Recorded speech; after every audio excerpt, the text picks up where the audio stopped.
Angalizo, tunatoa maangalizo mawili. La kwanza, kutokana na uwepo wa El Nino na El Nino yenye nguvu kubwa kuelekea mwezi Oktoba, Novemba, Disemba na hata mwanzoni mwa mwaka 2027 kwa maana ya mwezi wa kwanza, vipindi vya mvua kubwa vinatarajiwa vipindi vya mvua vinatarajiwa kuanzia mwezi Septemba. Tunatarajia kwamba tunaweza tukapata mvua za mapema kidogo.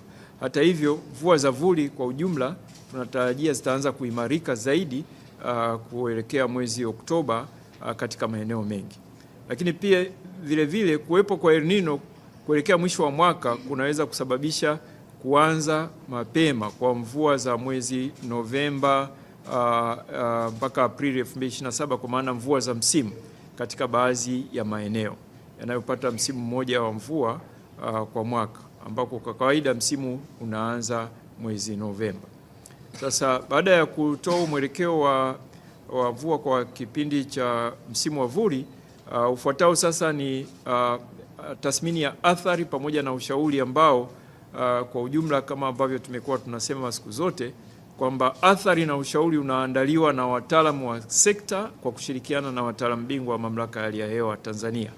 Sasa tukianza na sekta ya kilimo na usalama wa chakula, athari zilizoainishwa ni pamoja na vipindi vya unyevu kwenye udongo wa kuzidi kiasi pamoja na mafuriko vinaweza kujitokeza na kuathiri ukuaji wa mazao na miundombinu ya kilimo. Lakini pili, magonjwa ya mazao yanayosababisha na kuvu, bakteria na virusi yanaweza pia kujitokeza. Lakini la tatu, shughuli za kilimo zinatarajiwa kuendelea kama ilivyo kawaida katika baadhi ya maeneo katika msimu huu wa vuli 2026. Ushauri, wakulima wanashauriwa kuandaa mashamba, kupanda, kupalilia na kutumia pembejeo husika kwa wakati. Wakulima pia wanashauriwa kutumia mbinu bora na teknolojia za kuzuia maji kutuama shambani, lakini pia teknolojia za kuzuia mmomonyoko na upotevu wa rutuba. Lakini tatu, tunashauri pia kuimarisha miundombinu ya kilimo pamoja na uvunaji maji ya mvua na kudhibiti visumbufu vya mimea. Hatua hizi zitasaidia kupunguza athari za magonjwa na kuongeza uzalishaji. Lakini pia tunawashauri waendelee kufuatilia na kupata ushauri kutoka kwa maafisa ugani.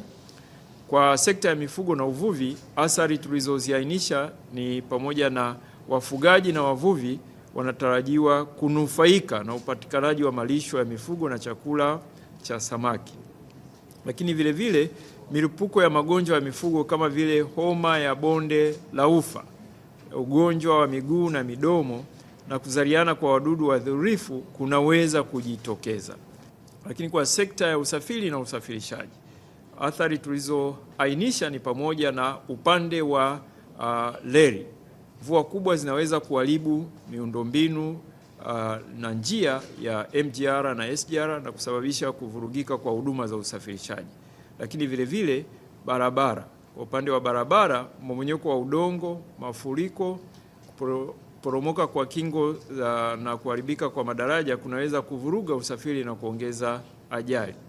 Lakini kwa upande wa bandari, athari ambayo imeainishwa ni pamoja na kwamba mvua kubwa ambazo zinatarajiwa zinaweza kuchelewesha upakiaji na upakuaji wa mizigo, hasa shehena zinazohitaji kulindwa dhidi ya unyevunyevu.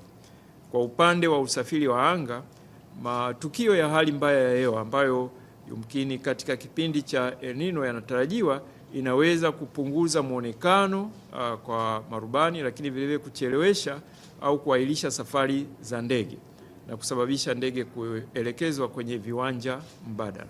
Kwa hiyo tunatoa ushauri ufuatao. Kwanza, wadau wa sekta hii tunashauri kuchukua hatua stahiki katika utekelezaji wa ujenzi wa miundombinu mbalimbali pamoja na ukaguzi wa mara kwa mara wa miundombinu ya usafiri na usafirishaji. Lakini vile tunaendelea kushauri kufuatilia na kuzingatia ipasavyo taarifa mbalimbali ambazo tutaendelea kuzitoa za utabiri lakini na za tahadhari.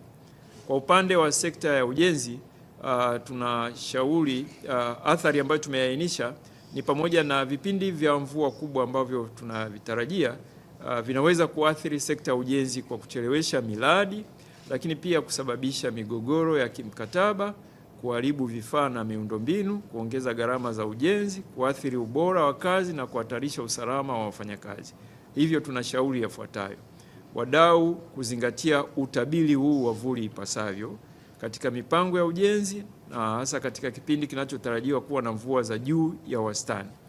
Aidha, tunashauri kuchukua hatua stahiki wakati wa utekelezaji wa miradi mbalimbali ya miundombinu ili kupunguza athari zinazoweza kujitokeza.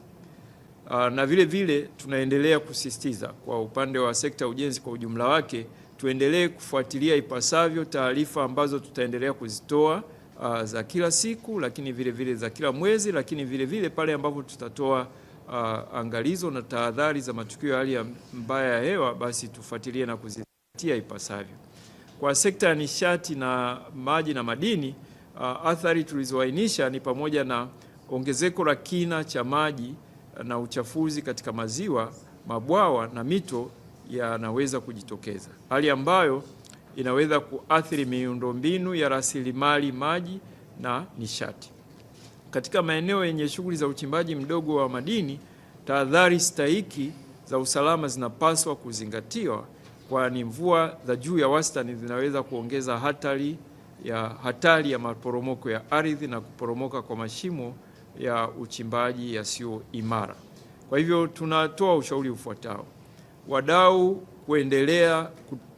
kuendeleza matumizi endelevu na uhifadhi wa rasilimali maji katika uchakataji wa madini, lakini vile vile katika uzalishaji wa umeme, shughuli za viwandani na katika matumizi ya majumbani.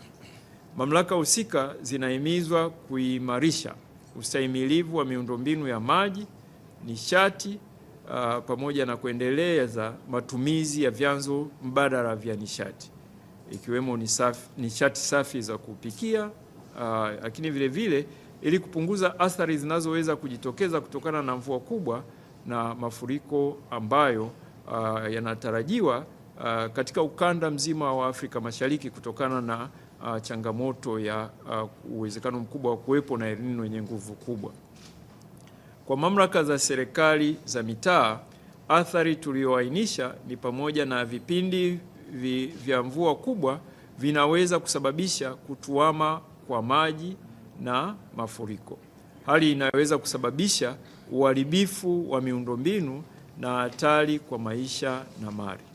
Tunashauri ifuatavyo: mamlaka za serikali za mitaa kuboresha mifumo ya mifereji ya maji ili kupunguza athari zinazoweza kusababishwa na mafuriko, sambamba na kutoa elimu kwa jamii juu ya hatua zinazopaswa kuchukuliwa. Kwa sekta ya afya, athari tuliyoainisha ni pamoja na uwezekano wa kuwepo kwa magonjwa ya mlipuko kutokana na uharibifu wa miundombinu ya maji taka na kutokana na maji kutuama na kutiririka. Kwa hivyo tunashauri mamlaka husika na jamii kuchukua hatua stahiki za kiafya ili kupunguza athari zinazoweza kujitokeza. Hatua hizo ni pamoja na kutokomeza mazalia ya mbu, lakini vile vile kuhakikisha upatikanaji wa akiba ya kutosha ya dawa na vifaa tiba, pamoja na kujiandaa kwa changamoto zinazoweza kujitokeza kutokana na uharibifu wa miundombinu ya usafiri.